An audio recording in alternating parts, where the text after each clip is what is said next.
عارفين يا شباب، انا في ناس كتير قوي ظلمتني ومش فاكر ظلمهم ليا على فكره، ومسامحهم، مسامح ناس كتير قوي منهم. اللي بقى مش عارف اسامحه بجد يعني، اللي كان بيشغلني 12 ساعه. ده اكتر شخص اذاني في حياتي، اذى روحي واذاني نفسيا واذاني في عمري، اذى حياتي كلها. السنين اللي ضاعت من عمري ما بعملش اي حاجه غير ان انا انفذ له طلباته او احقق له احلامه. وده ليه؟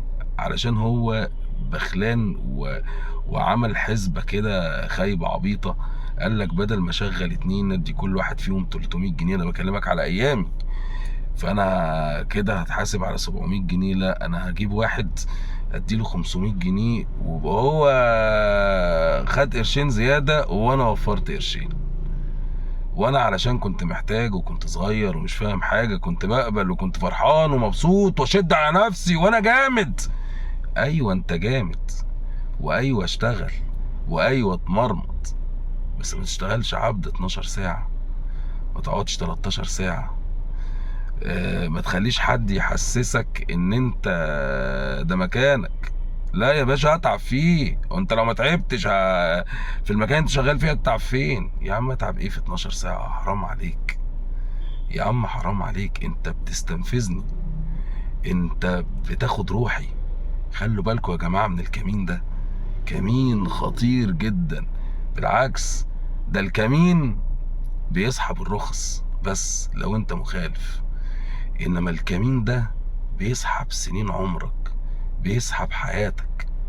وانا هنا مش كلامي على انك المفروض تشيل شغل. يعني ايه؟ يعني مثلا دعت الظروف انك اسبوع 10 ايام تشتغل زيادة تاخد اوفر تايم، ده طبيعي، وانت بتبقى ساعات محتاج الاوفر تايم ده.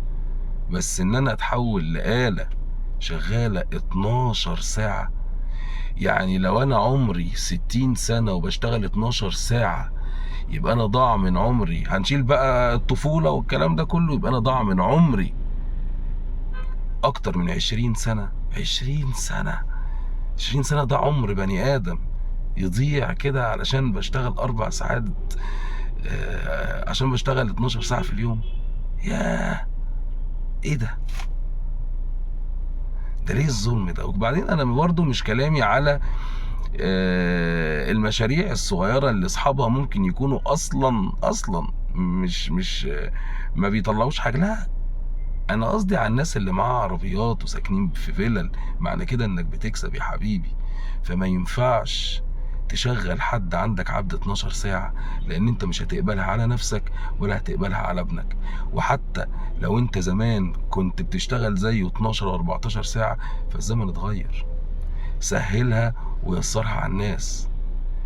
ما تضغطش الناس وما توصلهمش لمرحلة الانفجار، لان هم عمرهم ما هيدوك مجهود وشغل 12 ساعة. هتلاقيه قاعد كاره نفسه وكرهك وبيدعي عليك وماسك موبايله وما بيشتغلش. فانت كده اذيت نفسك، يعني انت اذيته واذيت نفسك. هتقول لي طب ما هو بياخد فلوس. اقول لك يا عم دي مش فلوس، الله يبارك لك، ده اذى نفسي. عمر ما كانت ال 500 جنيه وال 1000 جنيه اخر الشهر دي فلوس في سبيل ان هو هيتدمر. وعلى فكرة، لو استمريت على الحال ده هتلاقي ناس تشتغل وناس تقول الحمد لله، ولكن هيبقوا متدمرين. ولما يكبروا هيدعوا عليك زي كده، زي ما انا بدعي عليك. فحاول تشوف صرف، حاول تفك كيسك شوية، حاول تبص للناس اللي شغالة معاك. كده حرام، كده ما يرضيش ربنا.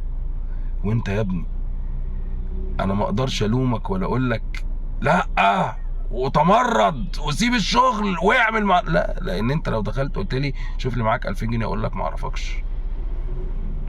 انت صاحب ظروف، انا ما اقدرش اكلمك ولا اقدر الومك. انا الوم على صاحب الشغل اللي ممكن يكون بيتفرج عليا دلوقتي. سهلها على الناس. شغل 12 ساعة ده انت بتدمر الشاب، بتدمره، بتخليه. يعني يا راجل يا محترم، في حاجة اسمها شغل من 12 الظهر ل 12 بالليل. يا اخي حرام عليك. من 9 الصبح ل 9 بالليل انت قضيت عليه. حرام عليك. اديله متنفس يتنفس بيه، اديله مجال ان هو يخرج، اديله مجال يعمل اي حاجه في حياته.